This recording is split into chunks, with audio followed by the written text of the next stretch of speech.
Good morning everyone, welcome back to my channel. कई बार ऐसा होता है कि सरकार बजट में जितना पैसा तय करती है उससे अधिक खर्च हो जाता है। ऐसी स्थिति में सरकार क्या करती है, इस सवालों का जवाब है, ठीक है, इन सारी वीडियो में मैंने दे रखा है। कितने प्रकार के अनुदान होते हैं इन सारों का देखते हैं। तो सबसे पहले हम देखते हैं कि लेखा अनुदान। सबसे पहले ये चीज़ हम देखते हैं कि लेखा अनुदान किसे कहते हैं, यानी कि वोट ऑफ अकाउंट, यानी कि वोट ऑफ अकाउंट किसे कहते हैं। ठीक, संविधान का अनुच्छेद 116, संविधान का अनुच्छेद यहाँ पे भी 116 में लेखा अनुदान के विषय में है। किसके विषय में है?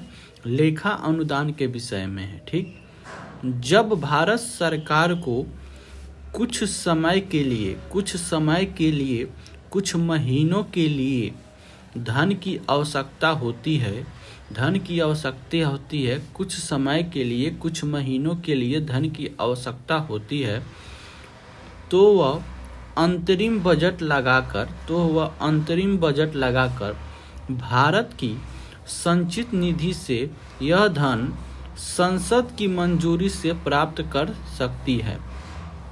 तो वह क्या करती है? अंतरिम बजट लगाकर भारत की संचित निधि से यह धन संसद की मंजूरी से प्राप्त कर सकती है।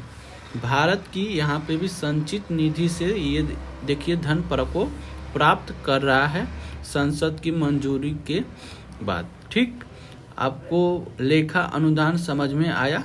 चलिए अब दूसरा चीज़ हम पढ़ते हैं, प्रत्यय अनुदान। क्या चीज़ पढ़ते हैं हम? प्रत्यय अनुदान। ठीक है, प्रत्यय अनुदान किसे कहते हैं, इसके अंतर्गत क्या क्या चीज़ें होती हैं। अनुच्छेद 116 में ही इसका उल्लेख है। अनुच्छेद 116 में भी इसका उल्लेख है। जब किसी सेवा के निश्चित स्वरूप के कारण उसकी मांग को अन्य मांगों के साथ बजट में नहीं रखा जाता है, तो ऐसी मांगों की पूर्ति के लिए सरकार संसद से प्रत्यय अनुदान की मांग करती है। चलिए समझाता हूँ। कभी कभी सरकार को किसी काम के लिए अचानक या अनिश्चित खर्चा करना पड़ जाता है। ठीक है, ऐसी खर्च पहले से बजट में नहीं लिखा जाता है। क्योंकि यह तय नहीं होता कि कब और कितना पैसा खर्च होगा। ठीक है, ऐसे में सरकार अलग से संसद से अनुमति मांगती है। इस अनुमति को ही प्रत्यय अनुदान कहते हैं। ठीक है, संसद की मंजूरी मिलने के बाद भारत सरकार की संचित निधि से वो पैसा खर्च कर सकती है। ठीक, आसान भाषा में इसको मैं समझाना हूँ कि जब किसी सेवा की मांग अनिश्चित हो और उसे बजट में शामिल ना किया जा सके, तब संसद में जो अतिरिक्त अनुमति ली जाती है वही प्रत्यय अनुदान कहलाता है। वही प्रत्यय अनुदान कहलाता है। आई होप कि आपको समझ में आया होगा। प्रत्यय अनुदान संविधान का अनुच्छेद 116 में इसका जिक्र है। ठीक है, अब है अपवाद अनुदान। क्या है अपवाद अनुदान? इसका उल्लेख भी 116 में ही है। यह सरकार को किसी विशेष उद्देश्य के लिए संसद द्वारा प्रदान किया जाता है। प्रदान किया जाता है किसी विशेष उद्देश्य के लिए, यानी कि अपवाद अनुदान के बारे में हम बात कर रहे हैं। किसी विशेष उद्देश्य के लिए, विशेष उद्देश्य आपको समझ में आ रहा है क्या हो सकती है? चलिए, जब सरकार को किसी एक खास उद्देश्य के लिए पैसा चाहिए होता है, जैसे में खास उद्देश्य क्या हो सकती है? आपदा राहत, युद्ध हो सकता है, रक्षा हो सकता है, कोई विशेष राष्ट्रीय कार्य हो सकता है, ठीक है। और वह खर्च सामान्य बजट के दायरे में नहीं आता है, तब सरकार संसद से अलग से अनुमति मांगती है। संसद जिस धन को किसी विशेष उद्देश्य के लिए मंजूरी देती है, जिस धन को किसी विशेष उद्देश्य के लिए मंजूरी देती है, उसे ही अपवाद अनुदान कहा जाता है, ठीक। एक लाइन में इसकी बातों को समझते हैं कि किसी विशेष उद्देश्य के लिए संसद द्वारा दिया गया धन अपवाद अनुदान कहलाता है। इसमें ध्यान रखने वाली बात क्या है कि इसका उल्लेख 116 में दिया गया है। संसद की मंजूरी जो है इसमें अनिवार्य है, और धन जो है भारत की संचित निधि से दिया जाता है, ठीक है। ये हो गया आपका अपवाद अनुदान, ठीक। अब देखिए, अब पढ़ते हैं सांकेतिक अनुदान।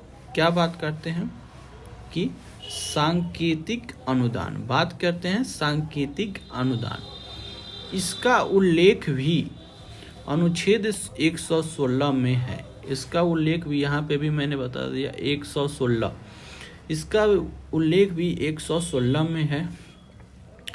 यह संसद के द्वारा तब जारी किया जाता है जब पहले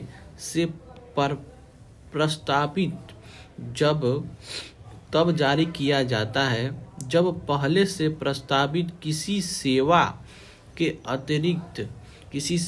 अतिरिक्त नई सेवा के लिए धन की आवश्यकता होती है।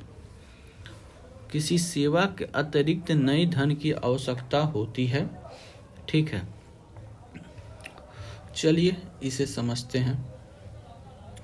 कभी कभी सरकार पहले से चल रही किसी सेवा के अलावा कोई नई सेवा शुरू करना चाहती है, ठीक है, लेकिन उस नई सेवा के लिए बजट में पहले से पैसा तय नहीं होता है।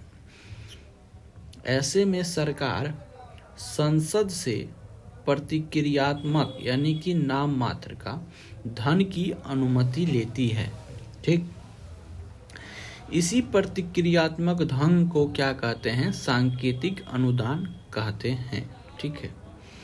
इसका मकसद होता है कि नई सेवा को औपचारिक मंजूरी दिलाना, ना कि पूरा पैसा देना। नई सेवा को औपचारिक मंजूरी दिलाना यानी कि नाम मात्र का, ना कि पूरा पैसा देना, ठीक। उदाहरण से इस बात को हम समझ लेते हैं कि मान लीजिए बजट में डिजिटल स्वास्थ्य सेवा नहीं थी। मान लीजिए बजट में क्या हुआ कि डिजिटल स्वास्थ्य सेवा नहीं थी, लेकिन साल के बीच सरकार इसे शुरू करना चाहती है, तो संसद से 1 रुपया या नाम मात्र की राशि की मंजूरी ले ली जाती है। यही सांकेतिक अनुदान है, ठीक है। यही क्या है? सांकेतिक अनुदान है। चलिए अब पढ़ते हैं अतिरिक्त अनुदान। कौन सा अनुदान? अतिरिक्त अनुदान, ठीक। यह अनुदान उस समय प्रदान किया जाता है जब सरकार को उस वर्ष के बजट में परिकल्पित सेवाएं के अतिरिक्त किसी नई सेवा के लिए धन की आवश्यकता होती है, ठीक है। परिकल्पित सेवाएं के अतिरिक्त किसी नई सेवा के लिए धन की आवश्यकता होती हैं, तो इसे सरकार बताती है, ठीक है। इसका अनुच्छेद 115 में है। इसका क्या है? अनुच्छेद 115 में ध्यान देने वाली चीज ये है, ठीक है। अतिरिक्त, ठीक।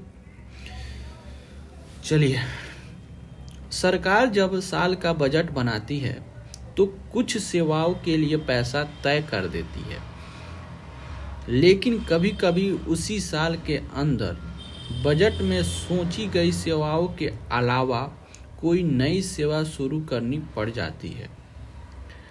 जब नई सेवा के लिए बजट में पैसा नहीं होता है तब सरकार संसद से अतिरिक्त पैसा मांगती है।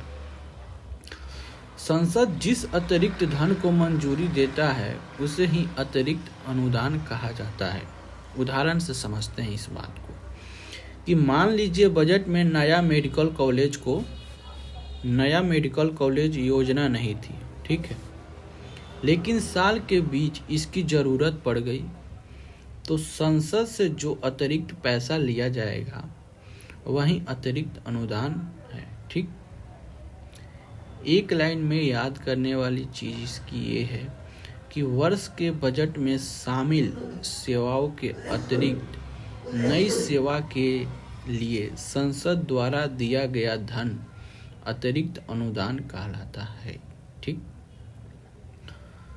अब है अधिक अनुदान। नाम से ही पता चल रहा है कौन सा अनुदान होगा। अधिक अनुदान, ठीक, यह तब प्रदान किया जाता है जब किसी सेवा पर उस वित्तीय वर्ष में निर्धारित अनुदान से अधिक धन व्यय यानी कि खर्च हो जाती है, ठीक है, जिससे सरकार संसद से फिर धन प्राप्त करती है। यह अनुच्छेद 116 में दिया गया है। ठीक, यह तब प्रदान किया जाता है कि जब किसी सेवा पर उस वित्तीय वर्ष में निर्धारित अनुदान से अधिक खर्च हो जाता है, तो जिससे सरकार संसद से फिर से धन की प्राप्ति करती है। सरकार किसी सेवा के लिए बजट में एक निश्चित राशि तय करती है, लेकिन कभी कभी उस सेवा पर तय राशि से ज़्यादा खर्च हो जाता है। जब खर्च बजट से अधिक हो जाता है तो सरकार बाद में संसद से अनुमति लेती है। संसद जिस अतिरिक्त खर्च को मंजूरी देती है उसे अधिक अनुदान कहा जाता है। यानी पहले खर्च हो जाता है और बाद में संसद से स्वीकृति ली जाती है। उदाहरण से इसको समझते हैं कि मान लीजिए किसी योजना के लिए बजट में 100 करोड़ तय थे, लेकिन खर्च हो गए 120 करोड़। अब जो 20 करोड़ ज़्यादा खर्च हुआ उसके लिए सरकार संसद से जो मंजूरी लेगी वही अधिक अनुदान है। ठीक है, वही क्या है? अधिक अनुदान है। आई होप कि आपको समझ में आया होगा। मिलते हैं फिर से नेक्स्ट वीडियो नेक्स्ट टॉपिक के साथ।